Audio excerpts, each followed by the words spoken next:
오늘은 정말 믿을 수 없는 사연이 될 것 같습니다. 최근 북한의 기쁨조가 없어졌다는 이야기가 많이 들려오는데요. 하지만 사실은 전혀 그렇지 않다고 합니다. 뒤에서는 짐승만도 못한 짓들이 여전히 이루어지고 있다고 하죠. 아름답고 어린 여성들이 고위층과 외국 접대에서 성놀이개로 이용되다 버려지는 건 기본일 정도라고 합니다. 오늘의 사연자분 또한 그곳에서 그녀들을 진찰하다 충격적인 장면들을 목격하고 결국 목숨을 걸고 탈북을 하게 되었다고 하는데요. 대체 무슨 일이 있었던 걸까요? 안녕하세요. 저는 탈북민 박정우라고 합니다. 북한에서 의사로 일을 했었죠. 여러분이 상상하시는 평범한 의사와는 조금 달랐어요. 비밀로 붙여지는 그런 특수한 의사였죠. 처음에는 저도 보통 의사들과 같은 수순을 밟았습니다. 첫 발령은 청진시 인민병원이었습니다. 첫 발령인 만큼 마음이 기쁨으로 부풀었죠. 하지만 병원에 들어서자마자 저는 큰 충격을 받고 말았어요. 벽에는 다른 색은 보이지 않을 만큼 많은 곰팡이가 피어 있었습니다. 약은 늘 부족했고 주사기는 소독해서 재사용했어요. 환자들은 약을 구하지 못해 장마당에서 가짜 약을 사복용하다 상태가 악화되기 일쑤였죠. 게다가 수술실은 전기가 수시로 끊겨 긴급 수술 중에도 손전등을 비춰가며 수술을 마쳐야 했어요. 환자가 사망해도 의료 장비나 약품 부족 탓이라 자책할 수밖에 없었죠. 밤마다 죽어간 환자들의 얼굴이 꿈에 나타났어요. 그러던 어느 날 선배 의사인 김철수가 어느 날 저를 불러 귀띔해줬어요. 저를 좋은 곳으로 추천했다고 했죠. 특별 진료소라며 약품도 풍부하고 근무 환경도 좋으며 월급도 지금보다 3배는 될 거라 했습니다. 순간 가슴이 뛰었어요. 이런 기회는 쉽게 오지 않았으니까요. 그리고 어디든 이 곳보다는 나을 거라는 생각이 들었습니다. 하지만 이후 김철수의 말은 조금 의아했어요. 거기서 보고 들은 건 절대 밖에 말하면 안 된다고 했죠. 그 말에 불안한 마음이 들었지만 더 나은 환경에서 일할 수 있다는 생각에 기대감이 생겼어요. 그리고 다음날 아침, 검은색 승용차가 병원 앞에 멈췄고 한 남자가 저를 불렀습니다. 차에 올라타자 남자는 제 눈을 가리더군요. 심장이 빠르게 뛰었습니다. 차는 한참을 달렸고 마침내 멈췄을 때 눈가리개를 풀자 우거진 숲속 건물이 나타났어요. 여기가 어디냐고 물었지만 남자는 대답 없이 건물 안으로 저를 안내했죠. 문을 열자 깨끗한 복도와 최신식 의료 장비들이 보였어요. 북한 어디서도 본 적 없는 시설이었습니다. 복도 끝에서 중년의 남성이 저를 맞이했어요. 그는 자신을 이 시설의 책임자 리성국이라 소개했죠. 이제부터 이곳에서 일하게 될 것이며 특별한 환자들을 위한 곳이니 철저한 보안이 필요하다고 강조했어요. 그리고 그때는 몰랐습니다. 이 결정이 제 인생을 완전히 바꿔놓을 거라는 사실을요. 다음날 아침, 리성국은 저를 병원 내부로 안내했어요. 복도를 걸으며 왠지 모를 불안감이 밀려왔습니다. 벽에는 창문 대신 커다란 거울이 설치되어 있었죠. 나중에 알게 되었지만 그것은 감시용 일방유리였어요. 첫 번째 병실 문을 열자마자 저는 그 자리에 굳어버렸습니다. 병실에는 20대 초반으로 보이는 여성들이 누워 있었어요.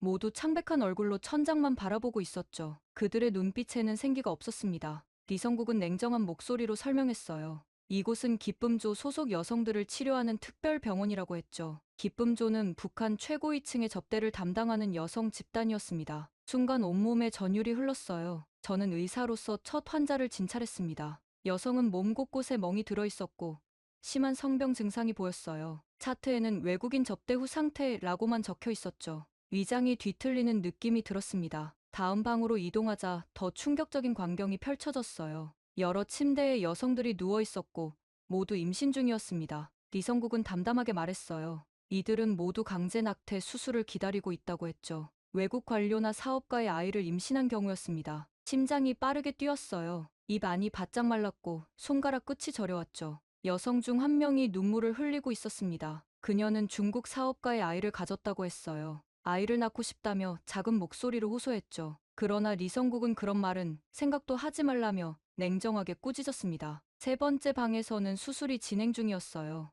마취도 제대로 되지 않은 상태에서 낙태 수술이 이루어지고 있었죠. 여성의 비명 소리가 귀를 찔렀습니다. 손에 들고 있던 의료 차트가 떨어질 뻔했어요. 저녁이 되어 사무실로 돌아왔을 때 온몸이 땀으로 젖어 있었습니다. 오늘 본 장면들이 머릿속에서 계속 맴돌았어요. 북한에서 들어본 적은 있었지만 이런 현실을 직접 목격하게 될 줄은 몰랐죠. 그날 밤 숙소로 돌아와 손을 씻었습니다. 비누로 여러 번 문질러도 손에서 피 냄새가 사라지지 않는 것 같았어요. 거울 속 제 얼굴은 하얗게 질려 있었죠. 북한 의사라는 직업이 처음으로 부끄럽게 느껴졌습니다. 베개에 얼굴을 묻고 눈물이 났어요. 여기서 빠져나가야 한다는 생각이 들었지만 한편으로는 두려웠죠. 이곳의 비밀을 알게 된 사람이 살아서 나갈 수 있을까? 심장이 터질 듯이 뛰었습니다. 다음날 진료를 시작하기 전 한 간호사가 쪽지를 건넸어요. 도움이 필요하다는 내용이었죠. 누구의 쪽지인지 물었지만 간호사는 대답 없이 고개만 저었습니다.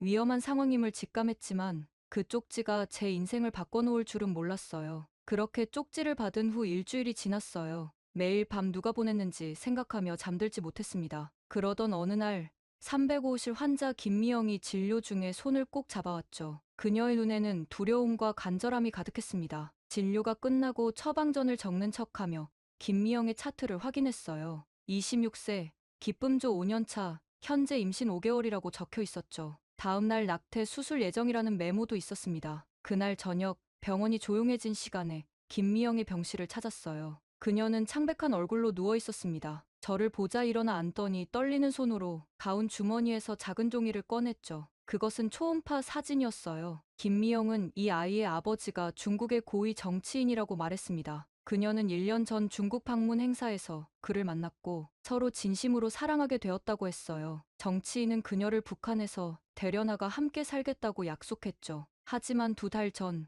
그 정치인이 갑자기 부패 혐의로 체포되었다는 소식을 들었습니다. 얼마 후 처형되었다는 소문까지 들려왔어요. 김미영의 눈에서 눈물이 흘러내렸죠. 그녀의 모든 희망이 사라진 순간이었습니다. 김미영은 적어도 아이만이라도 살리고 싶다고 호소했어요. 그녀의 손이 제 팔을 잡는 힘이 너무 강해서 아플 정도였습니다. 목소리를 낮춰 도망갈 방법을 찾고 있다고 했어요. 도와달라는 말에 제 심장은 빠르게 뛰기 시작했죠. 다음 날 아침 김미영의 병실에 들어가자 그녀는 이미 마취제를 맞고 의식이 흐릿한 상태였어요. 침대 옆 작은 서랍에서 노트 한 장을 발견했죠. 그것은 그녀의 일기였습니다. 일기에는 충격적인 내용이 적혀 있었어요. 작년에 태어난 다른 중국인의 아이가 어떻게 되었는지에 대한 기록이었죠. 그 아이는 살아서 태어났지만 즉시 병원 뒤편 숲으로 가져가 땅에 묻었다고 적혀 있었습니다. 손이 떨려 노트를 떨어뜨릴 뻔했어요. 저는 병원 뒤편으로 나갔습니다. 김미영의 일기에 적힌 장소를 찾아 땅을 파기 시작했어요.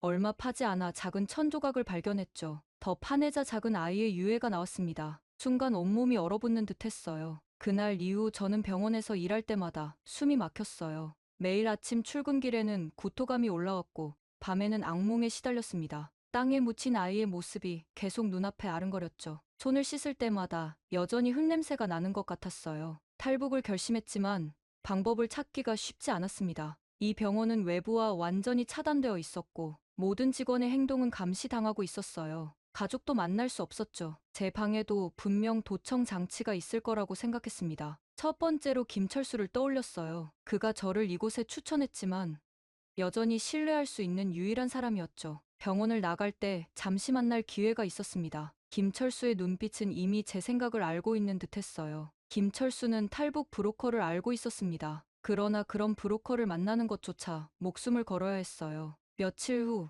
김철수는 쪽지 한 장을 몰래 건넸죠. 그 안에는 연락처와 만날 장소가 적혀 있었습니다. 첫 만남은 병원에서 멀리 떨어진 장마당 근처였어요. 브로커는 험상궂게 생긴 중년 남성이었습니다. 탈북 비용으로 미화 5천 달러를 요구했죠. 저에게는 상상도 할 수 없는 금액이었어요. 그러나 브로커는 흥미로운 제안을 했습니다. 병원에서 피임약과 항생제를 빼돌려오면 돈 대신 받겠다고 했어요. 이런 약품은 중국에서 높은 가격에 팔린다는 것이었죠. 저는 머리가 어지러웠습니다. 의약품을 훔치는 것은 또 다른 범죄였어요. 밤새 고민했습니다. 양심과 생존 사이에서 갈등했어요. 결국 매일 조금씩 약품을 빼돌리기 시작했죠. 손이 떨려 약병을 떨어뜨릴 뻔한 적도 여러 번이었습니다. 간호사들의 시선이 느껴질 때마다 심장이 멎는 듯했어요. 한 달 동안 모은 약품을 브로커에게 전달했습니다. 그는 만족스러운 표정을 지었어요. 탈북 계획이 구체화되기 시작했죠. 중국 국경을 넘어 라오스, 태국을 거쳐 한국으로 가는 길이었습니다. 김철수도 함께 탈출하기로 했어요. 그도 더 이상 견딜 수 없었다고 했죠.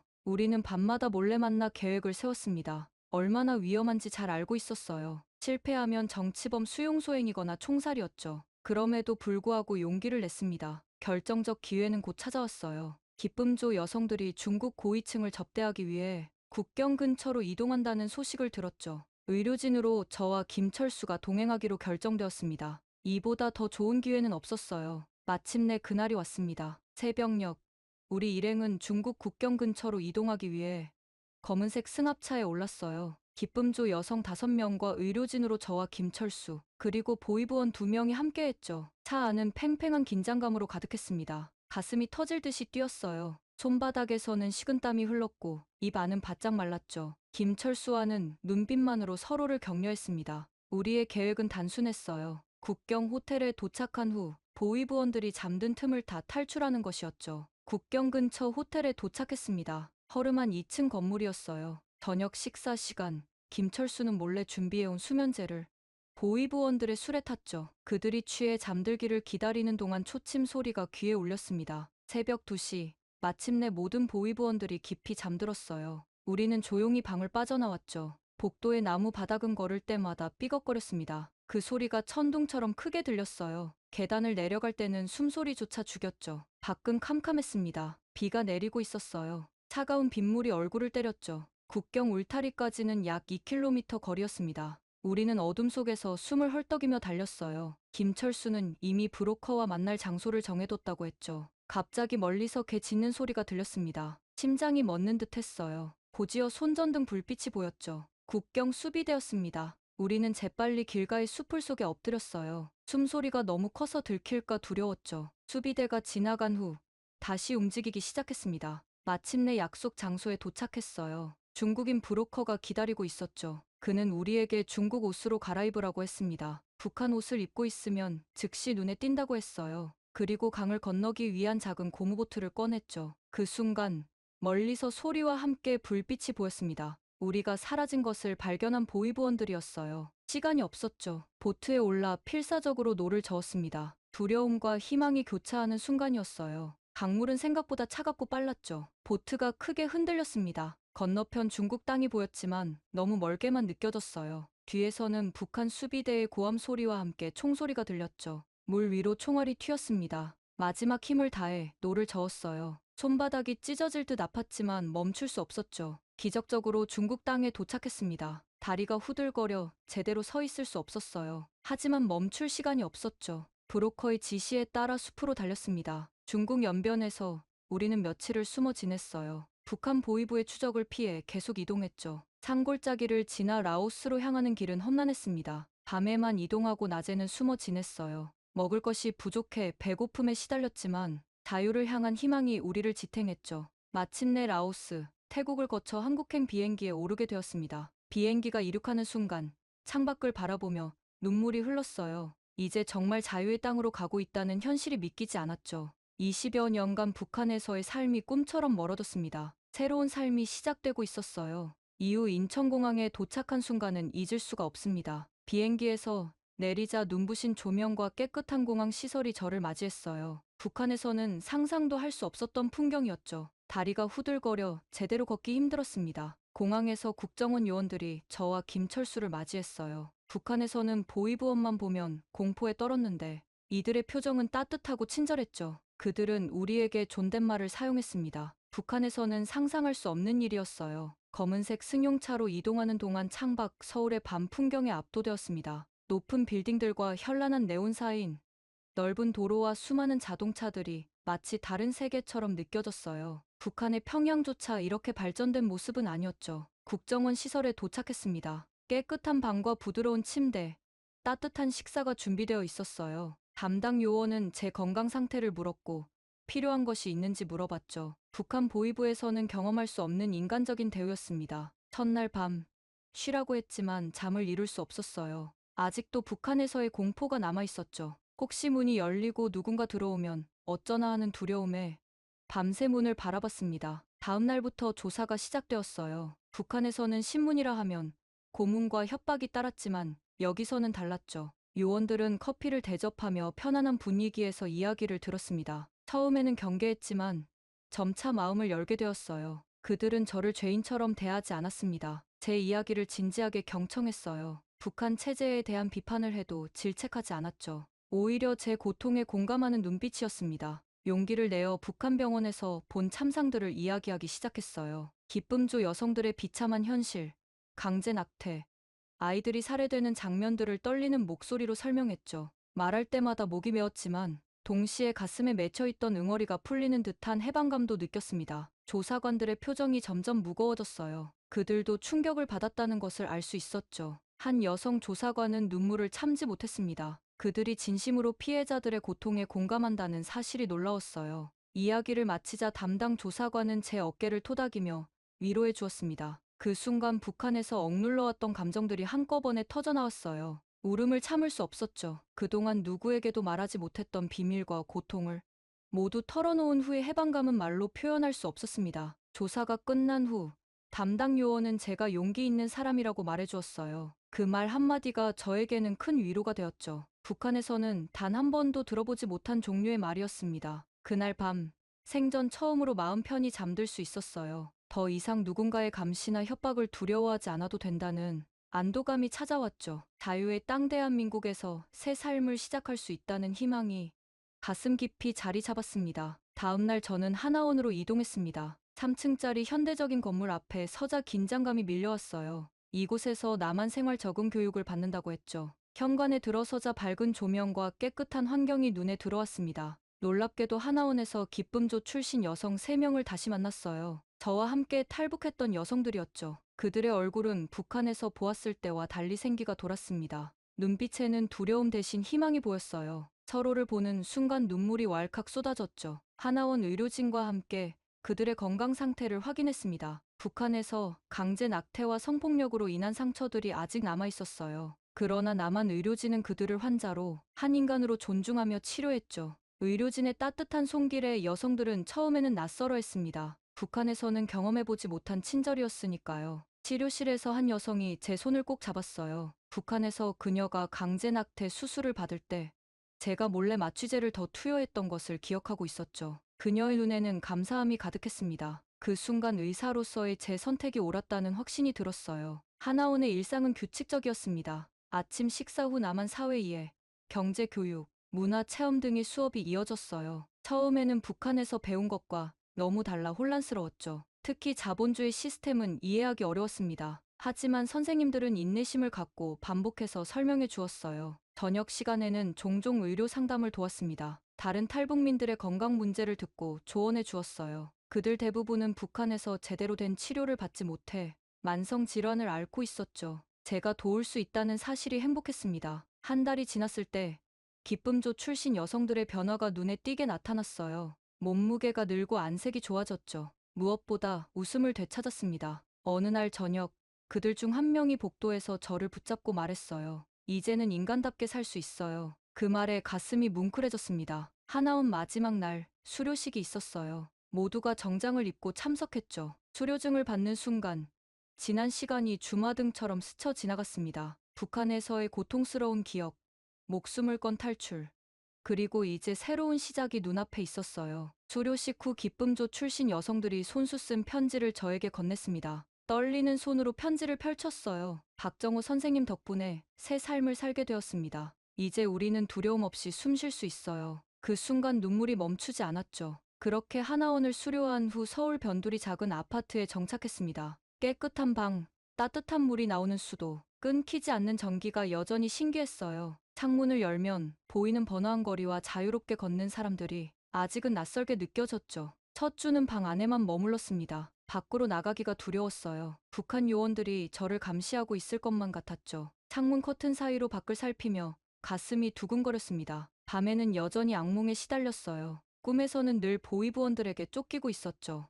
용기를 내어 처음 마트에 갔을 때의 충격을 잊을 수 없습니다. 진열대에 가득한 상품, 북한에서는 상상도 할 수 없었던 과일들, 다양한 고기와 채소들이 눈앞에 펼쳐졌어요. 물건을 고르는 방법, 돈을 지불하는 방식까지 모든 것이 혼란스러웠죠. 계산대 앞에서 손이 떨려 동전을 여러 번 떨어뜨렸습니다. 가장 큰 어려움은 말투였어요. 북한 억양이 강해 대화할 때마다 사람들의 시선이 따갑게 느껴졌죠. 병원 인턴 면접에서는 의학 지식보다 말투 때문에 거절당했습니다. 집에 돌아와 거울 앞에서 남한 말투를 따라하며 밤새 연습했어요. 목이 아파도 계속했죠. 영어는 또 다른 장벽이었습니다. 남한 의사들은 영어 의학 용어를 자연스럽게 사용했지만 저에게는 외계어나 다져요.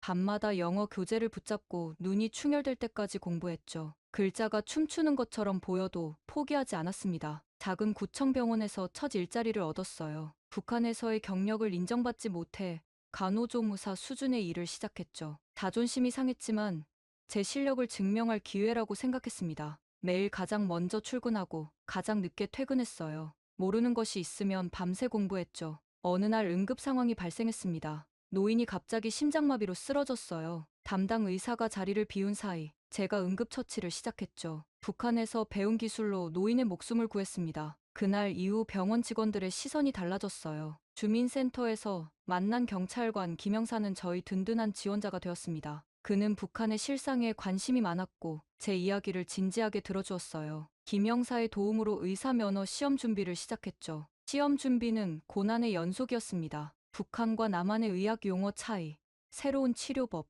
낯선 의료기기들을 배우는 과정이 쉽지 않았어요. 시험 당일 떨리는 손으로 펜을 쥐고 문제를 풀었습니다. 결과를 기다리는 한 달이 1년처럼 느껴졌어요. 마침내 합격 통보를 받았을 때 무릎에 힘이 빠져 그 자리에 주저앉았죠. 처음으로 진정한 성취감을 느꼈습니다. 시간이 흘러 의사 생활이 안정되자 마음속 깊은 곳에 묻어두었던 사명감이 다시 솟아올랐습니다. 북한에서 목격했던 기쁨주 여성들의 참상을 세상에 알려야 한다는 생각이 밤마다 저를 괴롭혔어요. 그들의 고통을 외면하는 것은 또 다른 형태의 가해라고 느꼈죠. 처음에는 두려웠습니다. 제 신분이 밝혀지면 북한에 남은 가족들이 위험할 수 있었어요. 얼굴을 가리고 목소리를 변조한 채 한 인권단체와 첫 인터뷰를 했죠. 떨리는 목소리로 북한 비밀병원의 실상을 이야기했습니다. 여성들이 어떻게 학대받고 아이들이 어떻게 살해되었는지 모든 것을 말했어요. 인터뷰 영상이 공개되자 반응은 폭발적이었습니다. 국내 언론은 물론 해외 언론에서도 연락이 왔어요. 그들은 더 자세한 증언을 원했죠. 점차 용기를 내어 얼굴을 공개하기로 결심했습니다. 가족의 안전이 걱정되었지만 진실을 알리는 것이 더 중요하다고 판단했어요. 한대영 방송국의 다큐멘터리 프로그램에 출연한 날, 스튜디오 조명이 눈부셨습니다. 카메라 앞에 앉자 손이 떨려왔어요. 하지만 북한에 남아있는 수많은 여성들의 얼굴이 떠올랐죠. 그들을 위해 용기를 내야 했습니다. 방송 이후 SNS에는 수많은 쏟아졌어요. 시민들이 북한 여성 인권에 관심을 갖기 시작했죠. 대학교, 시민단체에서 강연 요청이 이어졌습니다. 처음에는 대중 앞에서 말하는 것이 두려웠어요. 목소리가 떨리고 북한 억양이 강해질 때마다 자신감이 떨어졌죠. 그래도 계속했습니다. 국제 인권단체들과 협력하여 유엔에 증언하는 기회도 얻었어요. 뉴욕 유엔 본부에서 세계 각국 대표들 앞에 섰을 때 제 심장은 터질 듯이 뛰었죠. 영어로 준비한 증언을 읽으며 여러 번 더듬었습니다. 그럼에도 끝까지 말했어요. 북한 여성들의 고통을 세계가 알아야 했으니까요. 제 증언이 알려지면서 국제사회의 압력이 커졌습니다. 여러 국가들이 북한 여성 인권 문제에 목소리를 내기 시작했어요. 유엔은 북한 인권 특별보고관을 임명했고 여성 인권에 초점을 맞춘 조사가 시작되었죠. 작은 변화였지만 의미 있는 첫걸음이었습니다. 더욱 놀라운 일은 함께 탈북한 기쁨주 여성들도 용기를 내어 증언하기 시작했다는 점이었어요. 처음에는 트라우마로 인해 과거를 말하기 힘들어했지만 점차 자신들의 경험을 나누기 시작했죠. 그들의 생생한 증언은 세계인들의 마음을 울렸습니다. 강연을 마치고 나오던 어느 날, 한 여고생이 저에게 다가왔어요. 그녀는 북한 여성들을 돕기 위한 동아리를 만들었다고 했죠. 작은 모금 활동으로 탈북 여성들을 지원하고 있다는 말에 눈시울이 뜨거워졌습니다. 우리 사회의 작은 변화를 목격하는 순간이었어요. 지금도 많은 여성들이 북한에서 고통받고 있습니다. 하지만 이제는 혼자가 아니에요. 국제사회의 관심이 높아지고 시민들의 목소리가 커지고 있죠. 작은 관심이 모여 큰 변화를 만들 수 있다고 믿습니다. 오늘도 강연장에서 사람들의 눈을 바라보며 말합니다. 여러분의 작은 관심이 북한 여성들의 삶을 바꿀 수 있습니다. 그 말이 현실이 되는 날까지 저는 멈추지 않을 거예요.